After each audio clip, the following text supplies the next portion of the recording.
आंचल कुमार। आंचल कुमार। चलिए आंचल कुमारी आइए तो सुनाइए तो।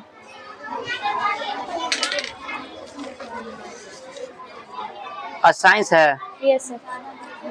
बताइएगा। आप इस पे आ जाइए, थोड़ा सा पीछे होके। जीवों की खाद्य की आवश्यकता क्यों होती है? जीवों की खाद्य की आवश्यकता होती है ऊर्जा काम करने के लिए, ऊर्जा पाने के लिए, शरीर निर्माण के लिए, शरीर की टूट फूट की मरम्मत के लिए, शरीर के क्रियाकलाप को बनाए रखने के लिए। आप लोग याद करते रहेंगे सभी अपना अपना। परजीवी और मृतजीवी में अंतर स्पष्ट करें। परजीवी सजीव जीवों में पोषण प्राप्त करता है। दूसरा परजीवी सजीव परजीवी बहुधा परपोषी के ऊपर या भीतर रहते हैं। मृतजीवी अपना पोषण मृत और सड़े गले जैविक पदार्थ से प्राप्त करते हैं। आप बताइएगा आगे। हरे पादपों में खाद्य संश्लेषण प्रक्रम का संक्षिप्त विवरण बता सकते हैं उसके? Yes sir. बताइए तो। पादपों में खाद्य संश्लेषण प्रकाश संश्लेषण की प्रक्रिया द्वारा संपन्न होता है। प्रकाश संश्लेषण के दौरान पत्तियों में क्लोरोफिल कोशिकाएं सूर्य के प्रकाश की उपस्थिति में कार्बन डाइऑक्साइड एवं जल से कार्बोहाइड्रेट का संश्लेषण करती हैं। बहुत अच्छा सर, हो गया। अब आगे याद नहीं है? 4 ही क्वेश्चन। 4 ही क्वेश्चन? यस। ऑब्जेक्टिव सुना सकते हैं ना? बताइए, एकदम हल्का क्वेश्चन आपसे पूछ रहे हैं। जो हरे पादप होते हैं अपना जो खाद्य मतलब खाना स्वयं बनाते हैं, इसके कारण उन्हें क्या कहते हैं हम लोग? क्लोरोफिल। उन्हें क्या कहते हैं? स्वपोषी कहते हैं या परपोषी कहते हैं? स्वपोषी। स्वपोषी। आगे बताइएगा। पीत दुर्बल तने वाला परजीवी पादप? घटपर्णी। अमरबेल। अमरबेल। गलत है। अच्छा बताइएगा, वे रंध्र जिनके द्वारा पत्तियों में गैसों का आदान प्रदान विनिमय होता है उसे क्या कहते हैं? रंध्र। सरंध्र या एस्टोमाटा। क्या बोलते हैं? एस्टोमाटा या। अच्छा बताइए, क्लोरोफिल कहाँ पाया जाता है? पत्तियों में। हरे पत्ती में या हरे भाग? अच्छा बताइए, अमरबेल क्या है, परजीवी या मृतजीवी? परजीवी। जंतु क्या होते हैं, परपोषी या स्वपोषी? जंतु स्वपोषी। परपोषी होते हैं। स्वपोषी पेड़ पौधे होते हैं, हरे पेड़ पौधे। आप लोग का क्या पार्ट तक खत्म हो गया था? सर आप बोले हैं फिर से। तो ये एक ही पार्ट में है। हाँ, जो बोल आप लोग का जो वर्क दिया हुआ है वही ना सुन रहे हैं। रिवाइजिंग था ना आज। बोले थे फिर से करने के लिए। तो फिर से एक चैप्टर पूरा ना। ठीक है, बैठिए। आइए नेक्स्ट, सलोनी। जिन लोगों को याद नहीं रहेगा वो स्टिक से मार खाइएगा। हम पहले बोल दिए हैं। आप लोग को हम बोले हुए थे याद करके आने के लिए, रिवाइजिंग दिया हुआ था। क्या पार्ट तक सुनना है आपको? एक पार्ट। चलिए आप बताइए। हरे पादपों में खाद्य संश्लेषण प्रक्रम को संक्षिप्त विवरण दीजिए। पादपों में खाद्य संश्लेषण प्रकाश संश्लेषण की प्रक्रिया द्वारा संपन्न होता है। प्रकाश संश्लेषण के दौरान पत्ती के क्लोरोफिल युक्त कोशिकाएं सूर्य के प्रकाश की उपस्थिति में कार्बन डाइऑक्साइड एवं जल से हाइड्रोक्लोरिक का संश्लेषण करती है। कार्बोहाइड्रेट का संश्लेषण करते हैं, हाइड्रोक्लोरिक का नहीं, है ना? बताइएगा, प्रकाश संश्लेषण में पादप वायुमंडल से क्या लेते हैं? ऑक्सीजन। वायुमंडल से क्या लेते हैं? Carbon dioxide. जो पूछ रहे हैं वो बताइए। और क्या चीज का उत्पादन करते हैं वो? ऑक्सीजन का। ऑक्सीजन। आप याद अच्छा से नहीं किए आप लोग। आगे बताइएगा। परजीवी के बारे में बताइए। परजीवी किसे कहते हैं या परजीवी क्या है? परजीवी सजीव जीवों से पोषण प्राप्त करते हैं। परजीवी बहुतायत ऊपर परपोषी के ऊपर या नीचे रहते हैं। बताइएगा, जीवों को खाद्य की आवश्यकता क्यों होती है? जीवों को खाद्य की आवश्यकता होती है काम करने के लिए, शरीर निर्माण के लिए, शरीर की टूट फूट की मरम्मत के लिए, शरीर के क्रियाकलाप को बनाए रखने के लिए। आप लोग का तो 5 पार्ट तक खत्म हो गया था। फिर से सुना रहा। कम से कम 2 पार्ट रिवाइज करना चाहिए था ना। चलिए बैठिए, आप लोग एक पार्ट ऐसे कर दिए, एक पार्ट में। आइए नेक्स्ट, शिवानी। शिवानी, आप लोग पीछे याद करते रहिए, सभी से सुनेंगे। जिनको याद नहीं होगा वो मार खाइएगा। अपना अपना कॉपी लेके आएंगे सभी फेयर का। बताइएगा, जीवों की खाद्य की आवश्यकता क्यों होती है? जीवों को खाद्य की आवश्यकता है काम करने के लिए। जीवों को खाद्य की आवश्यकता होती है काम करने के लिए, शरीर निर्माण के लिए, शरीर की टूट फूट की मरम्मत के लिए, शरीर के क्रियाकलाप को बनाए रखने के लिए। अच्छा आप लोग सभी लोग एक ही चैप्टर क्यों सुना रहे हो, अलग अलग सुनाओ ना। हाँ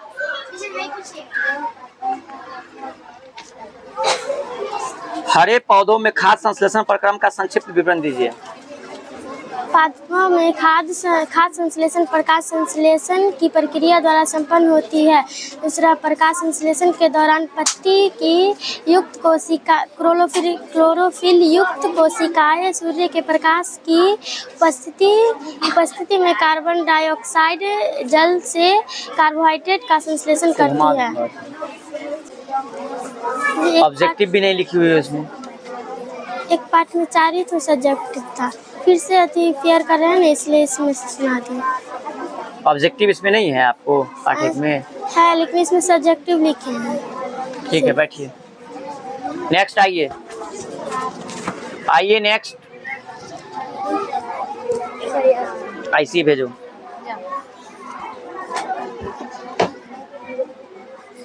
इस पर चढ़िए।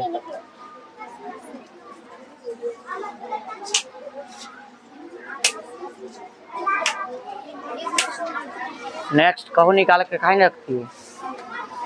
आपको भी याद नहीं है? काहे? हाँ फिर हम करेंगे। गलती आपकी है, मेरी नहीं।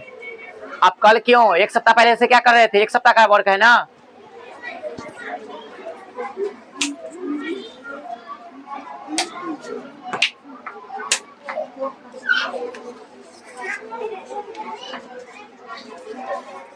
आपको भी याद नहीं है? काहे नहीं याद है? याद क्यों नहीं है? घर पे क्या करती हो? हाथ निकाल।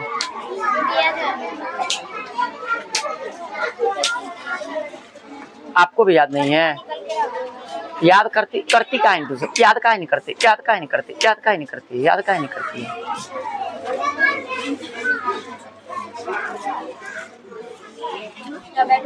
ये सब है, ये सब बैठ के आने वाली सर, ये सब आराम से बनाती है। छुट्टी मनाएगी, छुट्टी मनाएगी, छुट्टी मनाती है, छुट्टी मनाती है।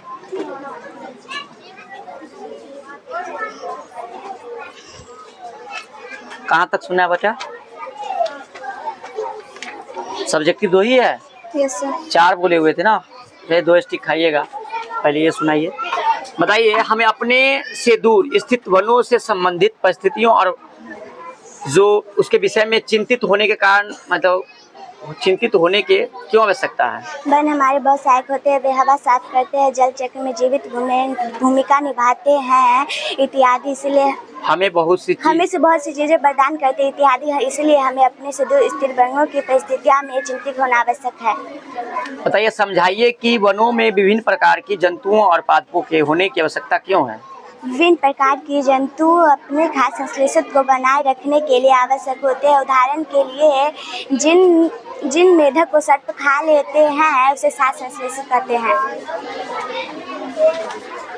आगे बताइएगा आप कि निम्न में से कौन सा वन उत्पादन नहीं है? ऑप्शन के अकॉर्डिंग केरोसिन, जिसको हम लोग मिट्टी का तेल बोलते हैं। आगे बताइएगा, सूक्ष्म जीवों द्वारा मृत पादपों पर क्रिया करने वाले एक उत्पाद का नाम? हुमस। ठीक है। आगे बताइएगा कि घर, चलिए आगे याद नहीं है। 2 क्वेश्चन सुना है, आप 2 घंटा मार खा लीजिए। ठीक है, जाइए।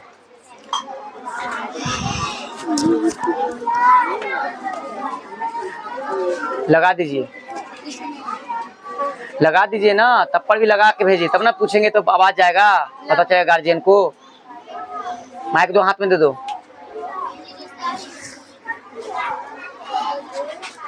क्यों नहीं याद है? अब सबको लगा के भेजिए, तब ना गार्जियन को आवाज जाएगा। गार्जियन देखेंगे लाइव में कि हाँ बच्चा हमारा याद करके नहीं जाता है, इसलिए तो लाया गया है। याद नहीं ना किए थे, गलती है ना, इसको रखिए यहाँ, इसको तोड़ना नहीं है। अब मार खाइए। वीडियो सही से आ रहा है ना? हो एंगल आप लोग को चेंज कर देना चाहिए, इधर का नहीं हुआ था, इतना % लेना चाहिए, इधर का कर देना चाहिए था। आपको याद है? क्यों याद नहीं है? याद क्यों नहीं है? बैठने आती हो? ये धर्मशाला है ये? तुमको 1 सप्ताह का टाइम मिलता है टास्क याद करने का, तो याद क्यों नहीं होता है? रखो यहाँ, मार खाओ।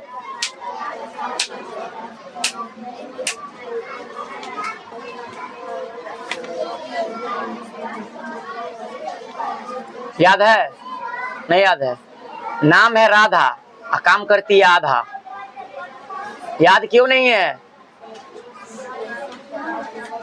तू लोग का यही लत रहेगा ना तो क्लास से बाहर कर देंगे सबको। सबको वही हाल है, सबका वही हाल है, सबका वही हाल है, वही हाल है।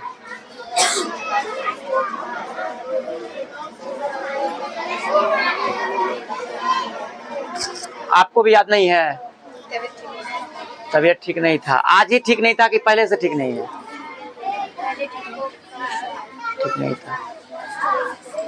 अभी ठीक है? मार खा सकती हो ना? गलती तो की हो, याद नहीं करके आई हो तो। चलो जाओ।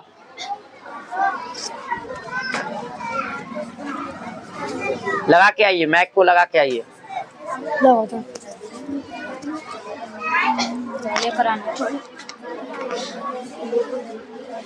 याद है? सर हमको खाली डिक्शनरी याद था। हम अभी साइंस सुन रहे हैं कि डिक्शनरी सुन रहे हैं आपसे? साइंस। साइंस में याद है? क्यों याद नहीं किया? कारण बताइए। याद क्यों नहीं किए? कॉपी नहीं मिल रहा है। कॉपी नहीं मिल रहा था। कॉपी आप पढ़ते, आपको रखना है कि कौन रखेगा? हम रखेंगे। नहीं। 1 सप्ताह का टास्क है ना? Yes sir. तो गलती की है ना आप लोग? हाथ निकालिए, हाथ निकालिए, हाथ निकालिए। लड़का सब आप लोग भी याद करो, ठीक है ना? सुनेंगे सबसे। जिनसे जो याद है, हम जो रिवाइजिंग करें वही सुनना है, सुनाना है। रिवाइज कर लो, ठीक है ना? रिवाइजिंग दिए हुए थे। कहाँ तक इससे सुना है बेटा? बताइएगा आप। शरीर में होने वाले परिवर्तनों के लिए उत्तरदायी अंतःस्रावी ग्रंथियों द्वारा स्रावित पदार्थ का क्या नाम है? डरना नहीं है। हार्मोन। हाँ, एकदम नॉर्मल रहिए। ये नहीं सोचिए कि वहाँ रिकॉर्ड हो रहा है। नॉर्मल जैसे सुनाते हैं वैसे सुनाइए। बहुत बच्चे डर रहे हैं। डरना क्या है? डरना है? किशोरावस्था को परिभाषित कीजिए तो। लगभग 11 से 19। लगभग 11 से 19 वर्ष की अवधि को जब मानव शरीर में परिवर्तित होता है तो उसे परिवर्तन होता है तो उसे किशोरावस्था कहते हैं। किशोरावस्था कहते हैं। अर्थात हम कह सकते हैं शॉर्टकट में कि 11 से 19। कोई किताब में आपको 18 तक मिल जाता है। तो 11 से 19 वर्ष की आयु में जब हमारे शरीर में क्या होता है? परिवर्तन होता है। आगे बताइएगा, ऋतुस्राव क्या है? हर महीने स्त्री के शरीर में होने वाली शरीर में गर्भाशय निषेचन अंडाणु के ग्रहण करने के लिए तैयार होता है। अगर निषेचन नहीं होता तो गर्भाशय की मोटी दीवार टूट जाती है और रक्त के साथ बाहर निकल आती है। इस प्रक्रिया को ऋतुस्राव कहते हैं। ऋतुस्राव कहते हैं। गुड। अब बताइएगा, यौवनारंभ के समय होने वाले शारीरिक परिवर्तन के बारे में बताइए तो। लड़का का आवाज भारी होता है और लड़का और लड़कियों में प्रजनन योग्य बनाता है और लड़की संतान उत्पत्ति करती है और लड़का में दाढ़ी मूंछ उगाता है। लड़कियों में मतलब संतान उत्पत्ति करने की क्षमता हो जाती है यौवनारंभ के समय। मतलब यौवनारंभ जब स्टार्ट हो जाता है तो। ठीक है, बैठिए। धन्यवाद। जल्दी पार्ट 2 कर लीजिए आप। याद है? याद नहीं।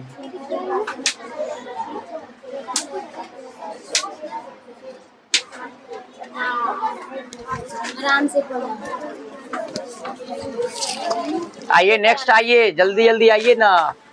याद कर काहे नहीं आते हैं? क्या काम था? सर फेयर पूरा नहीं। तो फेयर हम कर दें। फेयर नहीं था तब पर याद करके आ सकते थे ना। है याद? नहीं है, तो गलती तो आपकी है ना।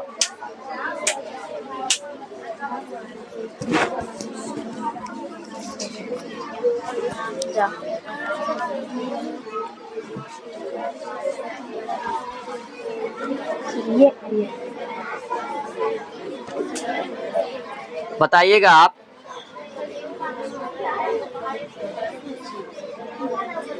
ये आप इतनी क्वेश्चन याद करके आए हैं।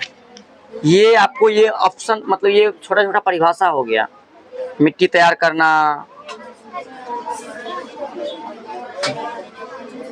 बुआई करना, ये तो क्वेश्चन आपको एक एक ऑब्जेक्टिव टाइप पर हो गया, मतलब शॉर्ट टाइप पर हो गया। चलिए बताइए आप। मिट्टी तैयार करना यह फसल उगाने की प्रक्रिया का सबसे महत्वपूर्ण चरण है। पोली को मिट्टी को पलटने और पोली बनाने से पौधे की जड़ें में गहराई तक जा सकती है। पोली मिट्टी में क्या जा सकती है गहराई तक? श्वसन कर सकती है। पोली मिट्टी में केंचुआ और सूक्ष्म जीवों की वृद्धि में सहायता मिलती है। और ये मिट्टी को ह्यूमस और अधिक पोला बनाने में पोला कर ह्यूमस बनाते हैं। इसके अतिरिक्त